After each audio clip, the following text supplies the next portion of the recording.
ဇာလန်လေးရဲ့အစမှာတော့ဘယ်အမှန်းမသိတဲ့နေရာကိုဝင်းဟာရှီယာနဲ့မွေဟာရှီယာတို့ကရောက်နေကြတာဖြစ်ပါတယ်ဒီမွန်တကောင်ကမိန်းကလေးတယောက်ကိုခေါ်သွားရဲဆိုလို့လိုက်ရှာနေကြတာပါအဲ့မှာတော့သူတို့ကအဲ့ဒီမွန်နာကိုလိုက်ရင်းနဲ့အဆောင်အုံထဲကိုရောက်သွားကြပါတယ်အဲ့မှာမွေဟာရှီယာကျန်တဲ့သူတွေပြန်မှုပြောလိုက်ပါတယ်အဲ့ဒါကိုပြန်ပြီးတော့ရှာရှည်ပြီးပြောနေလို့ဝင်းဟာရှီယာကနေပြီးတော့ပြန်ပြောလိုက်ပါတယ်နုစောက်သုံးတော့ကြရလားအဲ့မှာကောင်လေးတို့ကစိတ်ကောက်ပြီးထွက်သွားပါတယ်အဲ့မှာဟာရှီယာနှစ်ယောက်ကခုနကဒီမွန်လိုက်နေပါတယ်အမဝင်းဟာရှီယာကလေတက်ရှူနေကိုသုံးပြီးတော့ဒီမွန်တွေကိုတစ်ခါရဲတတ်လိုက်ပါတယ်ပြီးတော့မွေဟာရှီယာကောင်မလေးကိုအချိန်မီကယ်တင်လိုက်ပါတယ်သူတို့နှစ်ယောက်ဒီမွန်နာကိုလိုက်ရင်ဒီမွန်တွေအများကြီးနေတဲ့ Infinity ကာဆယ်ကြီးကိုတွေ့လိုက်ရပါတယ်သူတို့ဓာတ်နဲ့ထိုးကန်နေမှာပဲ Infinity ကာဆယ်ကြီးကပျောက်သွားခဲ့ပါတယ်ပြီးတော့ဟာရှီယာရဲ့စုဝေးပြီးအစည်းအဝေးလုပ်နေကြပါတယ်ဟာရှီယာရဲ့ထဲမှာအတန်မာဆုံးဖြစ်တဲ့ Stone ဟာရှီယာ Himejima ဝင်းဟာရှီယာဖြစ်တဲ့ Shina Sukawa နဲ့ Love ဟာရှီယာ Mitsuri Miss ဟာရှီယာမူရှီရိုမွေဟာရှီရာအိုဘာနာအအင်းဆာဟာရှီရာရှီနိုဘူးကိုချိုနောက်ဆုံးဝါဒဟာရှီရာဖြစ်တဲ့ဂီရူအစည်းအဝေးမှာဆိုရင်တော့ခါခါယာအစားအာမန်နဲ့ကရောက်လာပါတယ်ခါခါယာရဲ့ကျမ်းမာရေးအခြေအနေကြောင့်အားလုံးရှိမှတော့ပေါ်လာနိုင်မှာမဟုတ်လို့သူကပြောပါတယ်ဒီစကားကိုကြားပြီးချင်းမှာပဲအကုန်လုံးကထိတ်လန့်သွားခဲ့ကြတယ်ပြီးတော့တိုက်ပွဲမှာဖြစ်ပေါ်လာတဲ့အမှတ်တွေအကြောင်းလည်းပြောကြပါတယ်ဆန်ဂိုကူခေတ်မှာကီပုစုရှိမှုဆောင်တတ်နိုင်ဖို့နေခဲ့ပဲလို့တော့ဒီလုပ်ပေးနိုင်တာကတော့မူလအသက်ရှူနည်းရဲ့အသုံးပြုရတဲ့သူတွေကအမှတ်လို့အရာတွေပေါ်လာတယ်လို့ပြောပါတယ်။အဲ့တင်ငေတာပေါ်လာတဲ့သူရဲ့ပတ်ဝန်းကျင်ကသူတွေပါတင်ငေတာပေါ်လာမယ်လို့ပြောပါတယ်။အခုပထမဆုံးအမှတ်ပေါ်လာတဲ့သူကဟာရှီယာရဲ့မဟုတ်ဘဲနဲ့ကာမာတို့တန်းကြီးတို့ပါ။တစ်ဖက်မှာတော့ဇန်နီစုကနဲစုကိုနေအောင်အောက်ထဲမှာနေနိုင်နေလို့အံ့ဩနေပါတယ်။ကျိုးစိုးပိုင်းအီနိုစကေလို့ပြောလိုက်တဲ့အခါမှာတော့အီနိုစကေဆိုတဲ့ကောင်တတ်တော်မယ်တွေပါဖြစ်ကုန်တော့ရတယ်။ပြီးတော့ဟာရှီယာရဲ့ဒီမွန်စလီယာတွေကိုလေ့ကျင့်ပေးဖို့တိုင်ပင်နေကြပါတယ်။ဟာရှီယာတယောက်ချင်းစီကဒီမွန်စလီယာဖွဲ့သားတွေကိုပြင်းပြင်းထန်ထန်လေ့ကျင့်ပေးနေကြပါတယ်။နောက်တစ်ဖက်မှာတော့လေဒီတမာရိုစီကိုယူဘူယာရှိကီရဲ့သတင်းပို့တဲ့သူရောက်လာပါတယ်။ဒီမွန်စလီယာဖွဲ့နဲ့ပူပေါင်းပြီးကီပုစုရှိမှုဆောင်ကိုနှိမ်နှင်းဖို့အတွက်ကမ်းလှမ်းလာပါတယ်။ဒီအပိုင်းလေးမှာတော့ယူဘူယာရှိကီကတန်းဂျီကိုတယောက်တည်းဖြစ်နေတဲ့ကီကိုအားပေးဖို့အတွက်ပြောခိုင်းလိုက်ပါတယ်။အဲ့ဒါနဲ့တန်းဂျီကကီကိုရုံရောက်သွားပါတယ်။တန်းဂျီကအပြင်ကနေအော်ခေါ်နေပေမဲ့စောက်ချီလေးကီကတော့တုတ်မှအောင်မလုပ်ပါဘူး။ကြောက်ကြောက် resmote တော့ထားပေါ့ဒါပေမဲ့တန်းဂျီကသူ့ဘာသာဝင်ချလာပါတော့တယ်ပြီးတော့ဟာရှီယာလေးချင်းမှာပါဖို့ပြောခဲ့ပေမဲ့ဂီယူကတော့ငင်းဆန်လိုက်ပါတယ်တန်းဂျီကဂီယူရဲ့ပြီးမှာပဲခင်ဗျားတို့သူမပြန်လာစောင့်နေတယ်လို့မျိုးစတော့ကလုပ်နေပါတယ်နောက်ဆုံးမှာပဲဂီယူကသူ့ရဲ့နာကျင်စရာအတိတ်အကြောင်းကိုပြန်ရွေးပြောပြပါတယ်そうだあの年に俺はဂီယူငယ်ငယ်ကသူ့မှာစာဘီတိုလို့ခေါ်တဲ့တငယ်ချင်းတယောက်ရှိခဲ့ပါတယ်ပြီးတော့သူတို့နှစ်ယောက်ကအသက်လဲတူပါတယ်ဒီမွန်တွေကိုတတ်ရတဲ့စာမေးပွဲမှာစာပီတိုကတည်ဆုံးသွားခဲ့ပါတယ်။စာမေးပွဲအတွင်းမှာကီယိုကဒီမွန်တကောင်ရဲ့တိုက်ခိုက်မှုကြောင့်ဒဏ်ရာရနေတဲ့အချိန်မှာပဲသူ့ရဲ့တငယ်ချင်းစာပီတိုကသူ့ကိုကယ်ခဲ့ပါတယ်။စာပီတိုကကီယိုကိုအဲကောင်လေးနှစ်ယောက်စီမှာထားခဲ့ပြီးတော့တခြားနေရာကိုကူညီဖို့သွားခဲ့ပါတယ်။ဒါပေမဲ့ကီယိုက9ရက်တင်းအသက်ရှင်ပြီးတော့စာမေးပွဲမှာအောင်မြင်ခဲ့ပါတယ်။အဲနောက်ဟာရှီယာတယောက်ဖြစ်လာခဲ့ပါတယ်။ခင်ခါခါယာကိုလည်းသူဟာရှီယာတယောက်ဖြစ်ဖို့မထိုက်တန်ဘူးလို့ပြောခဲ့ပါတယ်။အဲ့မှာတန်ဂျီကဂီယူရဲ့ခန်းစားချက်ကိုနားလည်လိုက်ပါတယ်။ဘာဖြစ်လို့လဲဆိုတော့တန်ဂျီကိုရန်ဂိုကူကအသက်ပေးပြီးတော့ကာကွယ်ခဲ့လို့ပါ။အရန်အသေးမှာအီနိုစကေတောင်မှတော်တော်လေးငိုခဲ့ရပါတယ်။အဲ့နောက်တန်ဂျီကဂီယူကိုပြောလိုက်ပါတယ်။စာဘီကိုဂရီပေးရတဲ့အလုပ်ကိုဆက်ပြီးတော့မလုပ်တော့ဘူးလားဆိုပြီးတော့ပြောလိုက်ပါတယ်။အဲ့အချိန်မှာဂီယူကငြိမ်သက်သွားပါတယ်။အဲ့မှာတန်ဂျီကစကားမှားသွားပြီဆိုပြီးတော့စိတ်ပြေသွားအောင်လို့အစားပြိုင်မယ်လုပ်ပါတယ်။အော်စရာပဲတော့အဲ့မှာနှစ်ယောက်သားမမခေါက်ဆွဲကိုပြန်စားတော့ကြပါတယ်။ Episode 3လေးရဲ့အစမှာဆိုရင်တော့ဖြင့်ဟာရှီယာဟောင်းတယောက်ဖြစ်တဲ့ယူဇူရီကတော့ဒီမွန်စလီယာအဖွဲ့သားတွေကိုပြင်းထန်လေ့ကျင့်ပေးနေပါတယ်။ထားစမ်းမှာမင်းတို့ဒီလိုလုပ်နေမှန်းဆိုရင်တော့မင်းကြံတဲ့လေ့ကျင့်တွေလုံးနိုင်မှာမဟုတ်နော်။ဆိုပြီးတော့အောင်အောင်နေပါတယ်။အဲ့မှာပဲတန်းဂျီကတော့ပျော်ပျော်ကြီးကိုရောက်ချလာပါတော့တယ်။ဟိုင်အဲ့မှာယူဇူရီကဟာတန်းဂျီကိုမင်းရောက်လာပြီပဲမင်း apparent demon နေနဲ့တိုက်ခိုက်ခဲ့တယ်လို့ငါကြားတယ်မင်းအသက်ရှင်နေသေးရဆိုတော့တော်တော်လေးကံကောင်းတာပဲဒါဆိုလေ့ကျင့်ရင်စားကြမယ်လေတန်းကြီးကိုအဲ့မှာတန်းကြီးကတော့တက်တက်ကြွကြွနဲ့သူများရင်နဲ့မတူအောင်လေ့ကျင့်နေပါတော့တယ်အဲ့ဒါကြောင့်သူများရင်တော့မှအံ့ဩနေကြပါတယ်ယူစုကြီးကတော့တပည့်ကြီးစောက်သုံးမကြလို့စူပူနေပါတယ်ဟောတယ်နောက်တစ်ခါမှာတော့ဒီမွန်စလီယာဖွဲ့သားနှစ်ယောက်ကကင်းဆောင်နေသူတို့တွေကတယောက်ကအချင်းချင်းစားလောင်းလိုက်တဲ့အတွက်ကြောက်လန့်သွားခဲ့ကြပါတယ်အဲ့ချိန်မှာလေးဆိုတဲ့မျက်လုံးတစ်လုံးပေါ်လာပြီးတော့သူတို့ကိုကြည့်နေပါတယ်တစ်ဖက်မှာတော့ဝင်းဟာရှီယာနဲ့မွေဟာရှီယာတို့ကသူတို့ဟိုနေ့ကတွေ့ခဲ့တဲ့ကိစ္စအကြောင်းပြန်ပြီးတော့ပြောနေပါတယ်။ပြီးတော့သူတို့လေ့ကျင့်ပေးနေတဲ့သူတွေကအရန်ကိုပြောညံ့တဲ့အကြောင်းစောက်ပစ်တွေတင်နေပါတော့တယ်။တစ်ဖက်မှာလည်းယူစုကြီးကအားလုံးပဲနားထောင်ကြ။ငါတို့နေတိုင်းလုပ်နေတဲ့ပြေးရဲ့လေ့ကျင့်ခန်းတွေကိုဒီမှာပဲနားမယ်။အဲစားငါတို့တကယ်လေ့ကျင့်ခန်းကိုဒီညစားကြမယ်။ဒီညမှာငါ့ကိုဒီမွန်တကောင်ဆိုပြီးတော့သဘောထားလိုက်။ မင်းတို့တွေကငါတိုက်ခိုက်တာကိုခုခံနိုင်ရမယ်ယူစုရီဟာဟာရှီဝါဟောင်းတယောက်ဖြစ်တဲ့အတွက်သူတို့တွေကတိုက်ခိုက်ဖို့ကြောက်လန့်နေကြပါတယ်ပြီးတော့သူဟာဆောင်းဟာရှီဝါတယောက်ဖြစ်တဲ့အတွက်ကြောင့်မလို့အတန်တစမှမကြားဘဲနဲ့တိုက်ခိုက်နေပါတယ်ပြီးတော့ယူစုရီဟာတန်းကြီးကိုမင်းဒီကောင်လေးကိုကာကွယ်ပြီးတော့ငါ့ကိုအနိုင်ယူရမယ်အဲ့မှာတန်းကြီးကိုနဲ့ယူစုရီကဗတ်တဲရှယ်ဆိုင်မှာတော့တယ်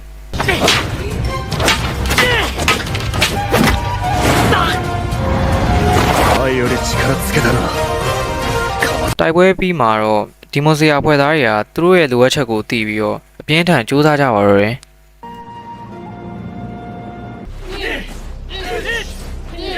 ဟဲ့အောင်တန်းကြီးကိုခုငါမင်းကိုတင်ပေးစရာဘာမှမရှိဘူးအဲ့တော့မင်းတခြားသူတွေစီသွားပြီးတော့လေ့ကျင့်လို့ရပြီအဲ့မှာတန်းကြီးကအားလုံးကိုနှုတ်ဆက်ပြီးထွက်ခွာခဲ့ပါတယ်နောက်တော့တိုကီတိုရဲ့လေ့ကျင့်ရေးစီရောက်သွားခဲ့ပါတယ်အဲ့မှာတိုကီတိုကတော့အပွဲသားတွေကိုအပြင်းထန်လေ့ကျင့်ပေးနေပါတယ်အပီဆိုဖူလေးရဲ့စမှာဆိုရင်တော့တိုကီတိုဟာသူလေ့ကျင့်ပေးနေတဲ့အပွဲသားတွေကိုလိုမကျဖြစ်နေပါတယ်မင်းဒီလိုလုပ်နေတာအခုဆိုရင်3ခါတော့တည်ပြီးနေပြီနော်တိုကီတိုဟာအဖွဲသားတွေကိုတေချာလေ့ကျင့်တင်ကြားပေးနေပေမဲ့သူတို့ဟာကြောက်ရွံ့နေပါတယ်ဟာတန်းကြီးဝဲအမှလောင်းတိုင်းနိုးစီဘာညာတရကရှောက်ပြီးမိတ်ဆက်နေကြပါတော့တယ်ပြီးတော့တန်းကြီးကိုတိုကီတိုကတနေရာကိုခေါ်သွားပါတယ်ပြီးတော့အမှတိုကီတိုကဓာတ်ကိုခဏကန်ရမ်းလိုက်ပါတယ်ပြီးတော့စက်ကူလေးနဲ့ပြစ်လိုက်တဲ့အခါစက်ကူလေးကဓာတ်ကိုထိထိချင်းပဲနှစ်ပိုင်းပြတ်သွားတဲ့အခါမှာတန်းကြီးကအားတင်သွားပါတယ်ငါဒီမှာခါနာမိုရီကိုခေါ်ရအဲ့ဒါကြောင့်ပဲငါတိုက်ပွဲအတွက်ဓာတ်တွေကိုအစင်သင့်အကောင်းဆုံးလုပ်ထားခြင်းလို့ပါဒီကမ်းမှာဆိုရင်တော့ဖြင့်တိုကီတိုကတပည့်တွေကိုလေ့ကျင့်သင်ကြားပေးနေပါတော့တယ်ဒါပေမဲ့လည်းတပည့်ရရမ်းပြောညံ့နေလို့တိုကီတိုကစိတ်ကုန်ပြီးထွက်သွားပါတယ်အဲ့မှာစပြီးတော့စောက်တင်းတုတ်ကြပါတော့တယ်တန်းကြီးဝေးမင်းဟာရှီယာကိုနည်းနည်းတော့ရှော့ပေးဖို့ပြောပြပါလားဟုတ်ဒီတိုင်းလုံနေမှဆိုရင်တော့ငါတို့ဒီမွန်နဲ့မတိုက်ရခင်မှာပဲအရင်တေသွားနိုင်တယ်အဲ့မှာတန်းကြီးကပြန်ပြောပါတယ်တိုကီတိုကမှပို့ပြီးတော့ပြင်ပန်းတာမဟုတ်ဘူးလားသူကတယောက်ပြီးတယောက်စတိုက်ကိုလေ့ကျင့်ပေးနေရလေအဲ့ကြမှာငတုတ်လေးတော့ကလည်းတိုကီတိုပေါ်နားလဲသွားပါတယ်ဒါပေမဲ့လည်းအားလုံးကစိတ်သက်ကြနေကြပါတယ်အဲ့မှာတိုကီတိုတယောက်အပြင်ထွက်သွားတာကိုတွေ့လိုက်ပါတယ်ညဘက်ဆိုသူအမြဲထွက်သွားတယ်လို့ပြောပါတယ်တစ်ဖက်မှာတော့အမောင်တို့ထဲမှာမျက်လုံးတွေအများကြီးကိုတွေ့နေရပါတယ်အဲ့မျက်လုံးတွေကိုထိန်းချုပ်နေတဲ့ဒီမွန်တကောင်ကသူ့ရဲ့လက်ထဲကတူရီယာကိုတီးပြီးတော့လိုက်ပြီးတော့စောင့်ကြည့်နေတဲ့ပုံပေါ်ပါတယ်အဲ့မှာတိုကီတိုကိုတွေ့သွားပါတယ်တိုကီတိုကဆိုရင်တော့ဝင်းဟာရှီယာနဲ့မွေဟာရှီယာတို့စီသွားပြီးတော့ဟာရှီယာချင်းချင်းလေ့ကျင့်ဖို့အတွက်ပါဝင်ခဲ့ပါတယ်အဲ့မှာနှစ်ယောက်တစ်ယောက်ချပြီးနိုင်ချင်းဖို့လုပ်ပါတယ်ဒါမဲ့တိုကီတိုကဆိုရင်တော့ဖြင့်ပညာသားပပကိုတိုက်ခိုက်ပြလိုက်ပါတယ်အဲ့မှာတော့အကုန်လုံးဝူရှူဝါးဖြစ်ကုန်ပါတယ်တိုက်ပွဲပြီးမှတော့တိုကီတိုကအားရဲ့လေ့ကျင့်ရေးကိုတန်ကြီးကိုရောက်လာတယ်ဟုတ်လားအဲ့ကောင်ကတန်မာလာရေးဆိုပေမဲ့ဟာရှီယာရဲ့တိုက်ပွဲမှာပါလို့မရမှန်းကိုပြရသေးတာပေါ့နောက်တစ်နေ့မှာတော့တိုကီတိုကလေ့ကျင့်ရေးမှာလက်တွေ့ဆန်သွားအောင်လို့ဓာတ်အဆင့်နဲ့လေ့ကျင့်နေပါတယ်ဒါပေမဲ့အပွဲသားတွေကတော့ကြောက်လန့်နေတော့မှာနောက်တစ်ခါမှဆိုရင်တော့တန်းဂျီယိုနဲ့တိုကီတိုကအပြင်းထန်လေ့ကျင့်နေကြပါတယ်အဲ့မှာတန်းဂျီယိုကတော့ကပြလိုက်ပါတယ်အဲ့မှာတိုကီတိုကသဘောကျသွားပြီးတော့မင်းနောက်တစ်ဆင့်ကိုတက်လို့ရပြီလို့ပြောပါတယ်အဲ့မှာကျန်တဲ့အဖွဲ့သားတွေကသူ့ကိုလည်းနောက်တစ်ဆင့်တက်ဖို့အတွက်ကိုခမားတို့ကိုထားသွားခဲ့တဲ့သူမလိုချွဲပြီးတော့ပြောနေပါတယ်မင်းတို့ဘာကြီးပြောနေတာမောင်လေးကတော့ no ပါဆိုပြီးတော့ပြောလိုက်ပါတယ်ဒီခန်းမှာဆိုရင်တော့တန်းဂျီကတိုကီတိုရဲ့ဝါသနာကိုခါနာမိုရီစီမှာမေးနေပါတယ်အဲ့မှာခါနာမိုရီကငါတို့တေချာမသိပေမဲ့သူဒီမှာစက်ကူလေးခောက်ထားတာတော့ငါတွေ့ရအဲ့မှာတန်းဂျီကိုနဲ့တိုကီတိုတို့ကစက်ကူလေးပြိုင်ပွဲလုပ်ပါတော့တယ်အလောင်းစားကတော့ပြိုင်ပွဲမှာတန်းဂျီတို့သာနိုင်ခဲ့မယ်ဆိုရင်အဖွဲ့သားတွေကနည်းနည်းလေးပဲဖြစ်ဖြစ်တက်ညာပေးရမှာဖြစ်ပါတယ်ဒါပေမဲ့အဲ့မှာတန်းဂျီကတော့ခဏခဏကိုရှုံးနေပါတော့တယ်နောက်ဆုံးမှာတော့တန်းဂျီကရှုံးသွားခဲ့ပါတယ်ဒါပေမဲ့လည်းအဖွဲ့သားတွေအားလုံးကပါပြိုင်မယ်လုပ်ပါတယ်အဲ့ဒါနဲ့သူတို့တွေကစက်ကူလေးနေခောက်ပြီးတော့အတူတူပြစ်ကြပါတော့တယ်အဲ့မှာအားလုံးကတယောက်ကိုတယောက်နားလဲသွားကြပြီးတော့ပျော်ရွှင်သွားခဲ့ကြပါတယ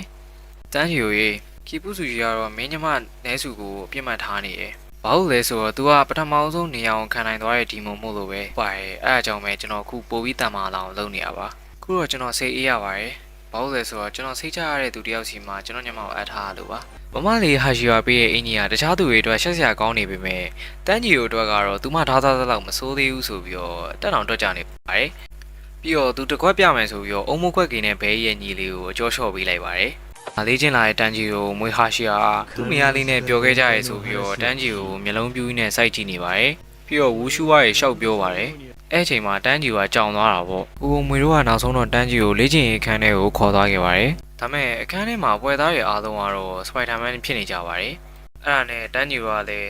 းဟာလူတက်တဲ့နေရာကြီးလားဆိုပြီးတော့တွေ့ရသွားပါတယ်။ပြီးတော့မွေဟာရှီယာဘေးကြီးကတကွက်ပြပါတယ် ဟာပြီးတော့တန်းကြီးကိုပြန်ပြောလိုက်ပါတယ်အဲ့မှာညဘက်ရောက်တော့အားလုံးတူတူရေဘူးစိန်ကြပြီးတော့ပန်းဖြေနေကြပါတယ်နောက်နေ့လည်းဒီလိုပဲဆက်ပြီးတော့လေ့ကျင့်နေပါတယ်၄ရက်မြောက်နေ့မှာတော့တန်းကြီးကမင်းမတန်းကြီးကိုပြလိုက်တဲ့အကွက်တွေကိုမွေကြီးကကျွေးစင်းသွားပြီးတော့လေ့ကျင့်ရေးပြီးဆုံးပြီလို့ပြောလိုက်ပါတယ်တန်းကြီးကလမ်းမှာဇိုင်းစုနဲ့တွားတွေ့ပါတယ်ဇိုင်းစုကအကြောက်လုံးနေတော့ကိုကြီးဆန်ဖြူတို့ကတင်းပြီးတော့အတင်မရဲနဲ့လေအမင်းကိုအတိမတ်ပြုတ်သေးဘူးတန်းကြီးကလည်းကျွန်တော်ကခမရကိုအတိမတ်မပြီးဆန်ဖြူတို့ကလည်းကျဖခင်နဲ့ဘဲကြီးကိုဘာရည်ချင်းမှမရှိလို့ဆိုပြီးတော့သူ့ဖွဲ့ကနေထွက်လိုက်ဆိုပြီးပြောလိုက်ပါတယ်အဲ့ဒါနဲ့ဘဲကြီးလည်းစောင့်ရအောင်ခံစားသွားပါတယ်ဘာဖြစ်လို့လဲဆိုတော့သူ့ရဲ့ကိုဖြစ်နေလို့ပါအဲ့မှာသူကမိစ္ဆာတွေကိုစားတဲ့အထိအောင်မှတိုက်ခိုက်လာတာဇန်နချောင်းနဲ့ကိုကျဖကိုထိုးဖို့လုပ်ပါတယ်အဲ့မှာပဲတန်းကြီးကကယ်ပေးလိုက်ပါတယ်တန်းကြီးကစောင်းရမ်းတင်းနေတဲ့ကိုဆန်ပြူတရားတွေဟောပါတော့တယ်အမဘဲကြီးကတရားကျသွားပြီးတော့ထန်းကြီးကိုစော်လိုက်ပါတယ်မထင်မှတ်ထားပဲနဲ့တန်းကြီးကတိုက်ခိုက်ချက်ကိုတားလာနိုင်ပြီးဘဲကြီးကိုပြန်စော်ပါတော့တယ်အဲ့မှာတန်းကြီးကဇိုင်းစုကိုပြောလိုက်ပါတယ်ဂန်ဟောင်ခေါ်ပြီးတော့ပြေးတော့နောက်ဆုံးမှာတော့အထက်ကတီးသွားပြီးတော့လေ့ကျင့်ရေးကိုရပ်ဆိုင်းလိုက်ပါတယ်။လမ်းလေးရဲ့ဆာမှာဆိုတော့ဖြင့်ကိုဆန်ပြူစီကနေပြီးတော့လွတ်မြောက်လာတဲ့ရောက်ဖနှစ်ယောက်ဟာမျက်စံမရှိတော့လောက်စံကြွနေတဲ့ဖုံးတော်ကြီးဟာရှိရာစီမှာတရားဟောခြင်းကိုခံနေရပါတယ်။ပြီးတော့ဖုံးတော်ကြီးဟာရှိရာရဲ့လေ့ကျင့်ရေးကတော့ရေတံခွန်အောက်မှာတရားမှတ်တာရဲ့တစ်တုံးထမ်းတာရဲ့ကြောက်တုံးကြီးကို109မီတာရွှေ့ရရဲ့ဒါလေးတွေပါပဲတဲ့။ခဏကိုမိခင်နာကိုတော့သူကပယ်ဖြတ်လိုက်ပါတယ်။အဲ့မှာအိမ်ရင်းရှယ်ချမ်းနဲ့ကိုဇိုင်းစုတို့ကတော့ဒီတစ်ခေါက်မှာတော့တတိတက်သွားပါတယ်။တနာပါတယ်မြစ်ထဲမျောဝေးလိုက်ပါအဲ့မှာကိုဇိုင်းစုတို့ကတော့ဘောဟာတွေပြတ်နေပါတယ်အဲ့မှာကြောက်တုံးကိုဖက်ပြီးမုစကူဒူးနေကြတဲ့ဘဲကြီးကဇိုင်းစုကိုသူတို့လိုလုပ်ဖို့ပြောပါတယ်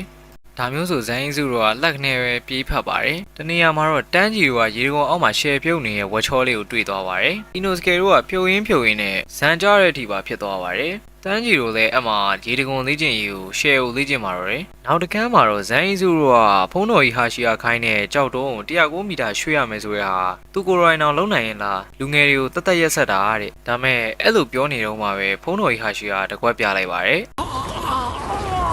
်အဲ့မှာဇိုင်းစုတို့ကတော့ပါဇက်အဟောင်းသားကိုဖြစ်သွားပါတော့တယ်ပြီးရနဲ့တန်းကြီးကဖုံးတော်ကြီးဟာရှိရရဲ့လေ့ကျင့်ရေးအကုန်လုံးလေ့ကျင့်ပါတော့တယ်နောက်ဆုံးမှာအကုန်လုံးကိုလုပ်ပြီးတော့နားယူလိုက်ပါတော့တယ်နောက်တစ်ခါမှာတော့ဆောင်းရမ်းချောရဲ့ဒီမမလေးဟာအစင်တွေကိုလိုက်ချောင်းနေပါတော့တယ်ဒါမဲ့ချောင်းလို့ကောင်းနေတော့မှပဲအရင်ကညင်းခံလိုက်ရတဲ့တယောက်နဲ့တွေ့သွားပါတယ်စတာပါတကယ်တော့ तू ကဒီမွန်စလီယာအဖွဲ့သားတွေကိုလိုက်ချောင်းနေရပါဥမာကတော့ upper run 4မှာရှိရဲ့ဒီမွန်တကောင်ပါဒါမဲ့ तू အဓိကရှာနေတဲ့ तू ကတော့နေအောင်ပထမဆုံးခံနိုင်တဲ့တန်းကျူရဲ့ညီမလေးလဲစုကိုပါအဲ့မှာတော့တန်းကျူကကြောက်တုံးရွှေ့ရရဲ့လေ့ကျင့်ရေးကိုလှုပ်ဆောင်နေပါတယ်ဒါမဲ့ကြောက်တုံးကိုမရွှေ့ပဲမြေကြီးကိုအားပါပေးမိပြီးတော့ဖနက်ကျိုးကပြတ်သွားပါတော့တယ်နောက်ဆုံးမှာတော့ပုံတော်ကြီးဟာရှိရရဲ့လေ့ကျင့်ရေးကိုမလုပ်နိုင်တော့ဘဲနဲ့ဘဲကြီးတို့ကတန်းကျူကိုနှုတ်ဆက်ခဲ့ကြပါတယ်後ろは任せておけပြီးရတဲ့တန်းကြီးကကြံခဲ့တဲ့သူတွေကိုထမင်းလုံးလှုပ်ကြွေးပါတယ်နောက်နေ့မှာတော့တန်းကြီးကကြောက်တုံးကိုထပ်ပြီးတော့တွန်းနေပါတယ်ဒါမဲ့လည်းမရပါဘူးダメだった。ဒုတိယကျက်ဖကီနဲ့ပဲရောက်ချလာပြီးတော့တန်းကြီးကိုသူတို့ရံပွဲဆွဲထွက်မိတဲ့အတွက်လာပြီးတော့တောင်းပန်နေပါတယ်ဖကီနဲ့ပဲကြီးကတန်းကြီးကိုကြောက်တုံးရွှေ့နေရလားလို့မေးလိုက်ပါတယ်တန်းကြီးကလည်းဟုတ်တယ်ဒါပေမဲ့မရွှေ့နိုင်ဘူးဆိုပြီးပြောလိုက်တာကျပကီနဲ့ဘေးကြီးကတော်ကီတစ်ခုပြောပြလိုက်ပါတယ်။နောက်ကြတော့ဘေးကြီးကတော်ကီအတင်ပေးပြီးတော့ထွက်သွားပါတော့တယ်။ကျပကီနဲ့ဘေးကြီးထွက်သွားခြင်းပဲတန်းကြီးတို့ကဘေးကြီးရဲ့တော်ကီကိုစပြီးတော့သုံးပါတော့တယ်「すべての感覚を一気に開くんだ」အဲပဲပြောတာကတော့ငါတို့အာယုံကုံလုံးကိုတစ်ခါတည်းဖွင့်ရမှာထပ်တလဲလဲလှုပ်ရှားမှုလို့ခေါ်တယ်။အဲ့ဒါနဲ့တန်းကြီးကနောက်ဆုံးတော့အဲ့မှာဘေးကြီးတို့ကအရင်ကတန်းကြီးတို့ရဲ့ဆန်လုံးလှုပ်ကြွေးမှုရဲ့လက်ရာကိုဆွဲလန်းသွားတာကြောင့်ထပ်ပြီးတော့လှုပ်ကြွေးပါအောင်လို့လာခေါ်ပါတယ်။တန်းကြီးကနောက်တစ်ခေါက်ထပ်ပြီးတော့လေ့ကျင့်ပါတယ်။ဒီတစ်ခါမှာတော့ထပ်တလဲလဲလှုပ်ရှားမှုကိုတေချာနားလည်သွားပြီးတော့ကြောက်တုံးကိုနှဲငယ်ရွှေ့နိုင်သွားပါတယ်။လေ့ကျင့်နေတော့မှဝက်ချောလေးနဲ့ကိုဇိုင်းစုတို့ရောက်ချလာခဲ့ပေမဲ့တန်းကြီးကအဖတ်တော်မလို့ပဲသူ့ရဲ့လေ့ကျင့်ရေးကိုမနက်မိုးလင်းထိလေ့ကျင့်နေပါတော့တယ်။နောက်ဆုံးမှာတော့တန်းကြီးကကြောက်တုံးကိုလုံးဝရွှေ့နိုင်သွားခဲ့ပါတယ်။အဲ့ဒါကိုတွေ့သွားတဲ့ဝက်ချောလေးတို့နဲ့ဇိုင်းစုတို့ကကြောင်သွားခဲ့ပါတယ်။ပြီးတော့7လေးရဲ့စမှာဆိုရင်တော့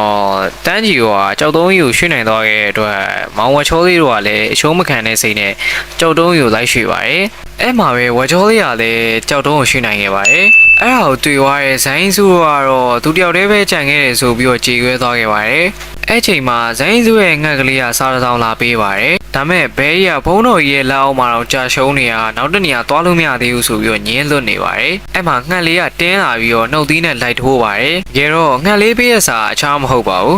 းတကယ်အရေးကြီးတဲ့ကိစ္စပါနောက်တစ်ခါမှာတော့မောင်တန်းကြီးကအားသုံးလွန်သွားတာကြောင့်မလို့အာရင်ခုံပန်းပြီးတော့မှောက်သွားခဲ့ပါတယ်အဲ့အချိန်မှာပဲကံကောင်းထောက်မစွာနဲ့ဘုံတော်ကြီးဟာရှီယာရေလောင်းပေးလိုက်ပါတယ်ဘုံတော်ကြီးဟာရှီယာမောင်တန်းကြီးကိုသူ့ရဲ့လေ့ကျင့်အောင်မြင်သွားပြီဆိုပြီးတော့ပြောလိုက်ပါတယ်ပြီးရတဲ့ဘုံတော်ကြီးဟာရှီယာသူ့ရဲ့အရင်အဖြစ်အပျက်တွေအားလုံးကိုရင်ဖွင့်ပါတော့တယ်ဘုံတော်ကြီးဟာရှီယာငငယ်ကမိဘရဲ့အကြောင်းမှာကလေးတွေကိုပြုစုခဲ့မှုပါတယ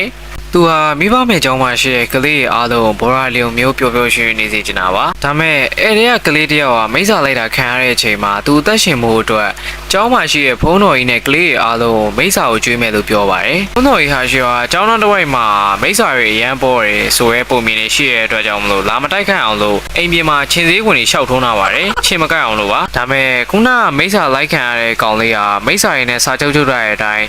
ကလေးတွေကိုလာစားလို့ရအောင်လို့ခြင်စည်းခွေတွေကိုရှောက်ဖြတ်ပါတော့တယ်ပြီးတော့မိစ္ဆာကိုလာခိုင်းပါတယ်အဲ့ချိန်မှာပဲစားဘေးကြီးကတကယ်ရောက်လာတော့တယ်အဲ့မှာညဘက်ငရုတ်သီးထထောင်းလေးရှိရဲ့ဘေးကြီးကဗီယိုလင်းအသက်ရှိသေးတာဆိုပြီးတော့ကြောင်ကတန်းနဲ့ထမေးပါတယ်အဲ့မှာပဲဖုန်းတော်ကြီးဟာရှိကချက်ချင်းနိုးသွားပါတယ်ဒါမဲ့သူနိုးရဲ့အချိန်မှာ၄ယောက်လောက်ကအကျုံးခံထားရပါတယ်ပြီးရနဲ့ကြံခဲ့တဲ့ကလေးတွေကိုကာကွယ်ဖို့ကြိုးစားခဲ့ပါတယ်ဒါမဲ့စောက်ကလေး၃ယောက်ကဖင်ရပြီးတော့ထွက်ကျုံးခံပါတော့တယ်နောက်ဆုံးမှာတော့ဖုန်းတော်ကြီးနဲ့ကောင်မလေးတယောက်ပဲကြံခဲ့ပါတယ်ဖုန်းတော်ကြီးဟာရှိကငါကျွေးရတဲ့သူတွေကိုမင်းကစားသွားရဲဆိုပြီးတော့စားဘေးကြီးနဲ့ဘိုင်ဝမ်ထကျုံးပါတော့တယ်အဲ့အချိန်မှာပဲဖုန်းတော်ကြီးဟာရှိကနှစ်ဖူးမှဒဏ်ရာရခဲ့ပြီးတော့စားဘေးကြီးကလည်းလက်နှစ်ဖက်ပြတ်သွားခဲ့ပါတယ်ဖုန်းတော်ကြီးဟာရှိကသူ့မွေးပြီးစားမဲ့မျောလင်းချက်တွေရေစုံမျောသွားတာကြောင့်စားဘေးကြီးကိုမကြည်နဲ့ပဲဇက်တိုက်ကိုကျုံးပါတော့တယ်အဖြစ်ဖြစ်တွေအကုန်ပြောပြီးရဲ့နောက်ပိုင်းမှာတော့နှစ်ယောက်လုံးကကြေကွဲနေခဲ့ပါတယ်ပြီးရနဲ့လေ့ကျင့်ပြီးသွားတာကြောင့်အိမ်ထဲမှာဟော့ပေါ့လေးစားနေကြပါတယ်နောက်တော့မောင်တန်းကြီးတို့ကဇိုင်းစုကိုငားခင်ကျွေးဖို့အတွက်လိုက်ချနေတဲ့အချိန်မှာတော့ဘဲကြီးကကြောက်တုံးလေးမှာထိုင်ပြီးတော့ဆွေးနေခဲ့ပါတယ်တန်းကြီးကဘာဖြစ်တာလဲလို့မေးလိုက်တော့အဲ့မှာဘဲကြီးကဘာမှရေးမဖွင့်မဲတရားပဲထိုင်ဟောနေပါတော့တယ်ဇိုင်းစုကစော်ညင်းခံရတာများပြီးမခံနိုင်တော့ဘဲနဲ့နောက်ပိုင်းမှာအကွက်တွေပြတော့မှာပါနောက်တစ်ခါမှာတော့မောင်တန်းကြီးတို့ကအင်ဂျင်နှစ်ချမ်းနဲ့ဟာရှိရာစီကိုရောက်လာခဲ့ပါတယ်ရောက်ချင်းမှာပဲကိုနှစ်ချမ်းနဲ့ကိုဆန်ပြူတို့ကရှယ်ကိုဖြုတ်နေကြပါတယ်死の方討ちしよう七の方ဒါမဲ့နောက်ဆုံးမှာတော့နှစ်ယောက်လုံးဒုတ်ကျိုးသွားပါတယ်ဒါမဲ့ကိုဆန်ပြူတို့ကတော့လက်ပလာနဲ့ဆက်ကျုံးမယ်ဆိုပြီးတော့ထပ်ဖြဲပါတော့တယ်အဲ့ချိန်မှာပဲသူမနဲ့ညူကီတို့လိုမျိုးဘာမှမစီမဆိုင်မဲနဲ့မောင်တန်းကြီးတို့ကဝင်တားပါတော့တယ်ကိုဆန်ပြူတို့ကလည်းရုံးနဲ့မလိုက်အောင်စိတ်ကောက်ပြီးတော့အခြားနေရာကိုထွက်သွားပါတော့တယ်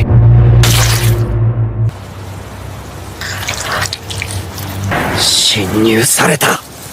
နောက်တစ်ခါမှာတော့မိုက်ကယ်မူဇန်တို့ဟာဆိုရင်တော့ပြင်စတိုင်ပြည့်နဲ့ရှယ်ဖြုတ်ပြီးတော့ရောက်လာခဲ့ပါတော့တယ်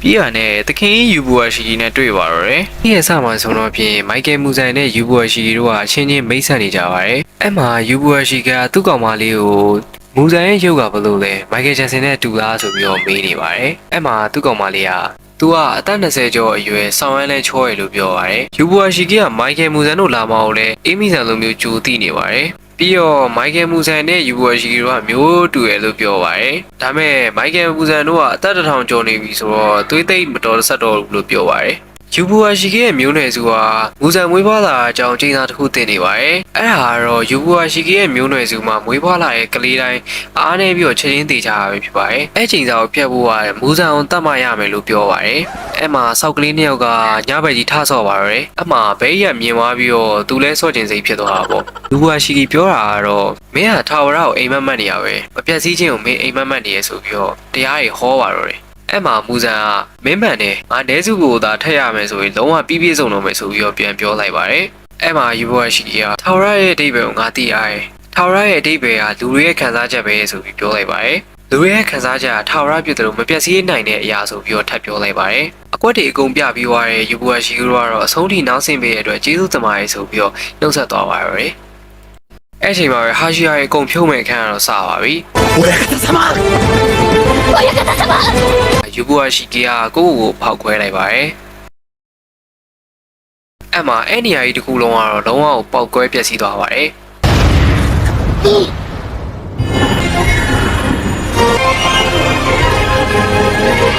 ဒါပေမဲ့မူဇန်ကတော့မသေးသေးပါဘူးဒီပောက်ကွဲမှုကတော့ယူဘွာရှိကီကစီရင်ခဲ့တာဖြစ်ပြီးတော့သူ့ကောင်မလေးနဲ့သမီးတွေကရင်းခဲ့တာပါဒါပေမဲ့မူဇန်တို့ကပြန်လဲကုသလိုက်ပါတယ်အဲ့ချိန်မှာပဲရုတ်တရက်သွေးမိတ်စာအတက်နဲ့အချုပ်ခံလိုက်ရပါတယ်သွေးမိတ်စာအတက်ကလေဒီတမယိုစီစဉ်ခဲ့တာဖြစ်ပါတယ်ပြီးတော့သူကိုယ်တိုင်နောက်ထပ်အစိတ်တစ်ခုနဲ့ထပ်ကျုံးပေးလိုက်ပါတယ်အစိတ်ကတော့မိတ်စာကနေလူကိုအသွင်ပြောင်းတဲ့အစိတ်ပါအဲ့မှာပဲဖုန်းတော်ကြီးဟာရှိကအချုပ်ခံထားရတဲ့မောင်မိုက်ကယ်လေးကိုအနောက်ကနေတလုံးကျွေးလိုက်ပါတယ်ဒါပေမဲ့မိုက်ကယ်ကအချင်းမဟုတ်ပါဘူး။ဘောင်းပြက်တာတော့မသေးပါဘူး။အဲ့မှာပဲဟာရှိယာရဲ့အားလုံးပေါင်းပြီးတော့ဝိုင်းကျုံမယ်ဆိုပြီးလုပ်ပါတယ်။အဲ့မှာပဲသူတို့အောက်ကနေပြီးတော့ Infinity ကားရဲ့တကားကြီးပွင့်ကုန်ပါတယ်။အဲ့မှာတခြား Demon Slayer အဖွဲ့သားတွေပါအားလုံးပြုတ်ကြကုန်ပါတယ်။စော်ငိမ့်ခံပြီးတော့ share ဖြုတ်တော့မဲ့ဇိုင်းစုတို့လည်းပါပါတယ်။အဲ့မှာမူဇန်ကဒီလိုနဲ့ငါ့ကိုကြောင်ပိတ်နိုင်ပြီများထင်နေတာ။ဒီကအကုန်လုံးကိုတတ်ပြစ်မယ်ဆိုပြီးတော့ပြောလိုက်ပါတယ်။အဆုံးထိချီရှုပေးတဲ့အတွက်တယောက်ချင်းစီတိုင်းကိုကျေးဇူးအများကြီးတင်ပါတယ်ခင်ဗျာ။